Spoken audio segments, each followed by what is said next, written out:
ঢাকা থেকে ফরিদপুরের ভাঙা পর্যন্ত রেল লাইন প্রস্তুত, অপেক্ষা শুধু আনুষ্ঠানিক রেল চলাচলের। এগিয়ে চলছে ভাঙা যশোর রেল লাইনেরও কাজ। কুয়াকাটা ও পায়রা বন্দরকেও রেল নেটওয়ার্কের আওতায় আনার কথা জানানো হয় রেল মন্ত্রণালয়ের পক্ষ থেকে। 2019 সালে ওই ঘোষণার পর শুরু হয় নানা তৎপরতা। ফরিদপুরের ভাঙা থেকে বরিশাল হয়ে পটুয়াখালী ছুঁয়ে কুয়াকাটা পর্যন্ত 205 কিলোমিটার রেলপথ রাজধানীর সাথে যুক্ত করবে 7টি জেলাকে। এ প্রকল্পে খরচ ধরা হয়েছে 44,000 কোটি টাকা।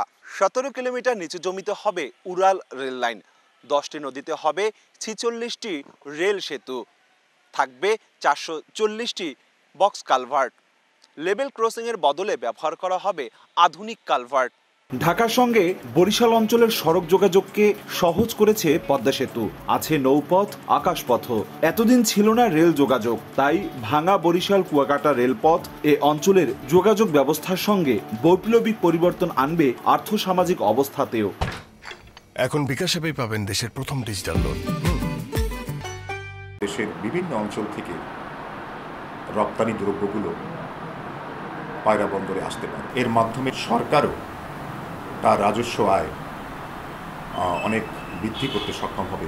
তবে এই রেল লাইন নিয়ে আক্ষেপ বাড়ছে দক্ষিণ অঞ্চলের 7 জেলায়। প্রকল্প এলাকা ঘুরে দেখা যায় বরিশাল নগরীর টিয়াখালী, দক্ষিণ সাগরদী সহ বেশ কিছু এলাকায় রেল লাইন স্থাপনে জমি অধিগ্রহণ করা হবে এমন তথ্য জানিয়ে সেখানকার বাড়িঘরে লাল রং দিয়ে নম্বর ও জমিতে খুঁটি দিয়েছেন প্রকল্প কর্মকর্তারা। নকশা অনুযায়ী এসব স্থাপনা জমিতে কোনো কিছুর পরিবর্তনেও নিষেধ করা হয়।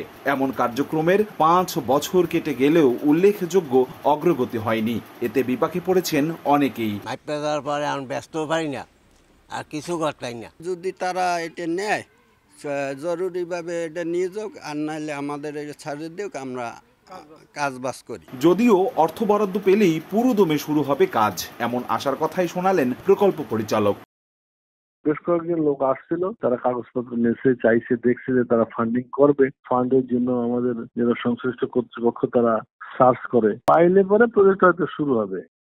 ভাঙা বরিশাল কুয়াকাটা রেলপথে স্টেশন থাকবে 19টি, সেগুলোর ভবন হবে ইলিশের আদলে।